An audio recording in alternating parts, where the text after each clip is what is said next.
All right, we've got Kellen Mond up on the stage. So first question is from Gabe Bach, of course. Hey, Kellen, when you and Jamon, I know you're really good friends. When you guys sit around and you talk football and you lay out your hopes for this season, your dreams for this season, what kind of things do you two talk about?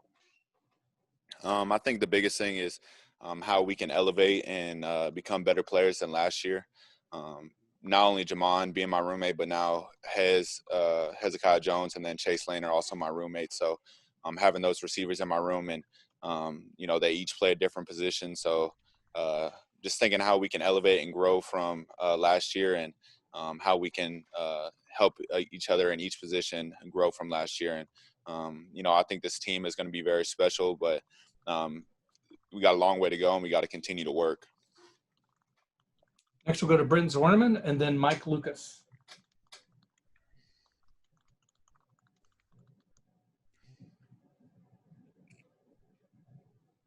Here we go. Okay, there we go. Hey, Kellen, what did you feel like was the single biggest thing you needed to work on in the offseason leading into your final college season? I think the biggest thing is not just playing with more confidence, but I think last year my fear of failure at times was pretty high. And, coming back and, throughout this whole COVID and quarantine, being able to just sit back and actually just evaluate myself and look myself in the mirror and figure out what I need to do to help my team and also, different ways I can lead to, help elevate this team. But, where I'm at mentally, I don't think I've been at this mind state in a really long time. So I feel really good. And I think this team is kind of feeding off my mentality right now. And I think we're in a really good state. So just trying to stay positive, when we go out and practice and, when we're off the field, trying to stay away from distractions that we have in College Station. And we're just trying to grow and get better each and every day. Thank you. All right. Next, we'll go to Mike Lucas from KAGS and then Tyler Shaw from KBTX. How you doing, Kellen? Good. I'm just curious, what are your thoughts on the new 10-game schedule? Do you like having the extra 2 SEC games, and what kind of challenges does that present for you and your team? The schedule, I never really cared what the schedule is. I never tried to care about certain things that you can't control. We've always known playing in the SEC is always going to be a difficult thing. So, obviously it brings certain challenges, but, you look in the past and we played great teams each and every year. So we played Florida our freshman year.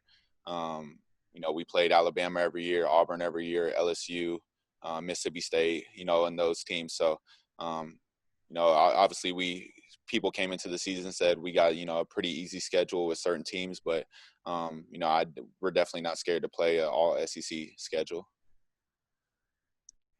All right, we'll move to Tyler Shaw from KBTX, and then we'll go to Owen Buchanan.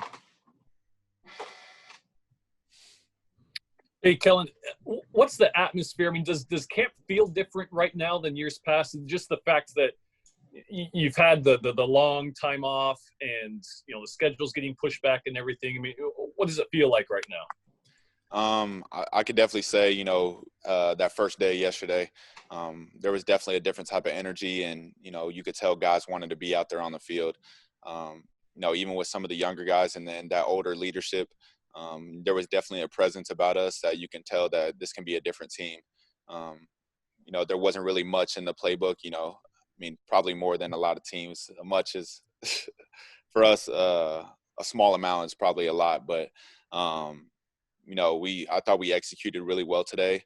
Certain timing things that I think we need to clean up, but I felt very comfortable in what we were doing, and I felt really confident. I think a lot of guys out there were just playing with straight conviction, and they weren't scared about making mistakes. Move to Owen Buchanan from Texags, and then on to Travis Brown from the Eagle. Hi, Kellen. You talked about looking yourself in the mirror. So over the last several months, when you've evaluated yourself and your performance, what specifically do you think you need to do and what areas to get better, and how do you do that?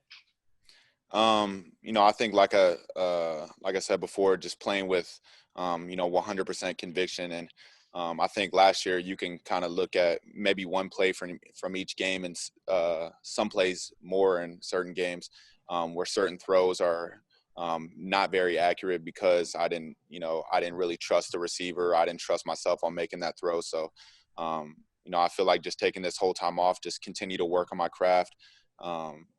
Especially yesterday, I felt, every ball was coming out of my hand exactly how I wanted it. I was playing with the, 100% conviction, and that's where I wanted to get to with my mentality. And I think guys, like I said, I think they're feeding off of that. And, I think everybody's in a really good spot, a really positive mind state. Go to Travis Brown from the Eagle, and then Chip Howard from Sports Talk. Hey, Kellen, how are you?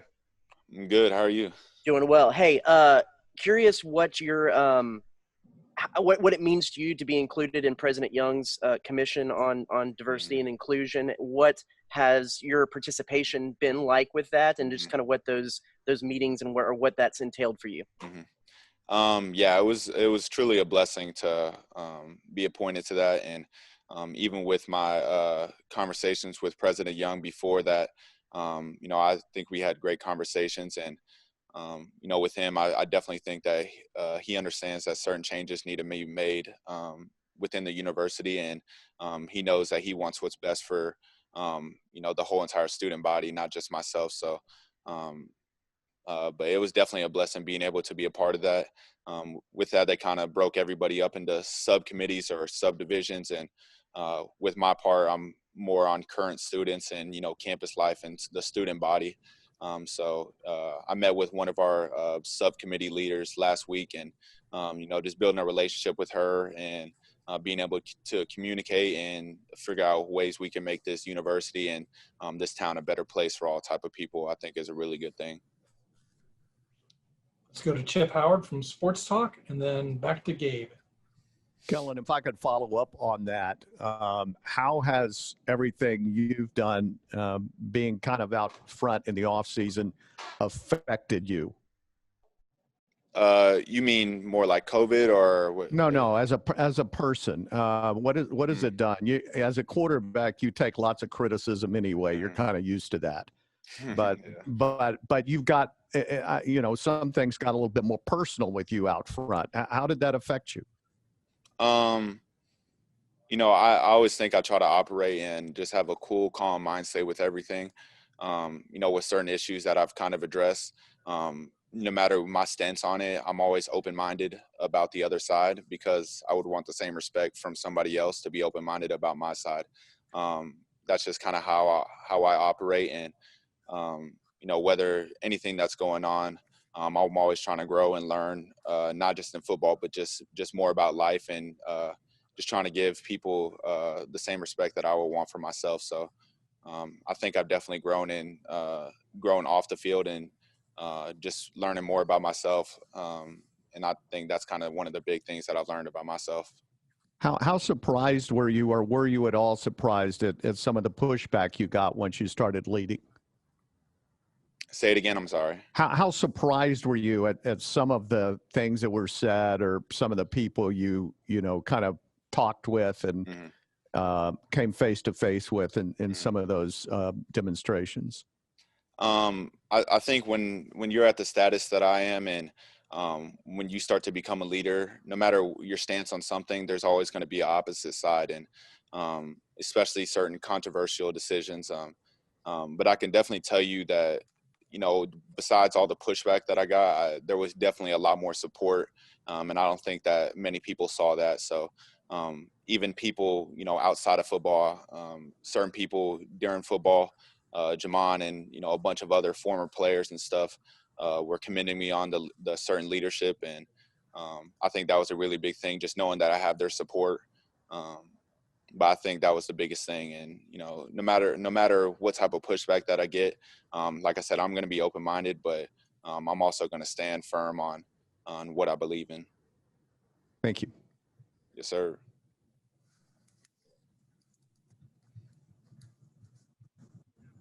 Gabe Bach, and then Justin Woodard. Yeah, Kellen, I want to ask you, Jimbo discussed all that newfound team speed you got offensively and these shiny new weapons with Demas and and Chain and some of these guys, when you've worked out with them, even preceding camp, who's really caught your eye so far among the young weapons? Even before practice and then along with practice yesterday, I think it was good to see Caleb Chapman on the field. I know he was supposed to get some reps during games last year to kind of take a load off Kendrick, but he wasn't able to get in the games. But, I think same thing with me. I think he has a totally different mentality on the way he's approaching the game and what he's doing off the field. I'm really happy with what he's doing, and probably one of our fastest receivers. I think yesterday seeing Hez back on the field, torn Achilles last year and had to sit out pretty much a whole year. He was going to be back for spring ball, but he's been out a whole year. So having his type of speed on the field has been really good. Chase Lane did a really good job yesterday, and I think a lot of people saw his one-handed catch that he had. And he was really excited about that. But I think just the overall team speed that we have right now is really good and probably the best that we've had since I've been here. So, we're definitely I'm not going to say switching up the offense, but we're definitely going to, I think, use our weapons a little bit differently this year now that we have this type of speed and athleticism. We're running out of time, so I'm going to have Justin, and then I'm going to go to Cease, please. Kellen, you just talked about all your weapons outside. Interested to see your perspective of what you see of a sophomore Isaiah Spiller and also another sophomore behind you, or next to you, I should say, and Anaya Smith obviously making the move to running back. How dynamic can those two guys be next to you, and how much option stuff, I know you have to give away all your secrets, but how much option stuff is on the table for that kind of a package? I think one thing that I can definitely say about both of those guys, and one, Anais, I think he has a great feel for just the game of football, and whether he came from or was receiver and then moved to running back, he gets football. So certain things, the terminology changes a little bit, and certain things that he has to know differently than receiver, and he's able to pick that up really easy. And then also for Isaiah, I think just his ability to just grow from his first year. He had a really good season for a freshman last year, and I'm looking forward to see what he has to do with another year. So I think that tandem in the backfield is going to be phenomenal this year, and I think they're only going to be going up from last year. All right, we're going to squeeze in two more questions. So Cease and then Brent.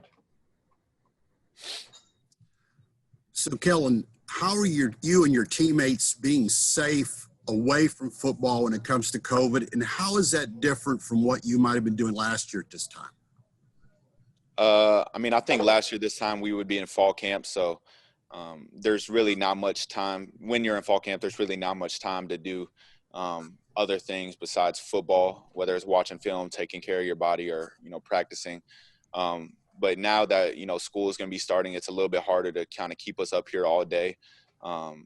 So along with practice, besides practice, I think it's something that's emphasized in our meetings and stuff, in our unity council, that we as a whole entire team got to be held accountable and making sure we're doing the right things and staying away from certain distractions and certain people.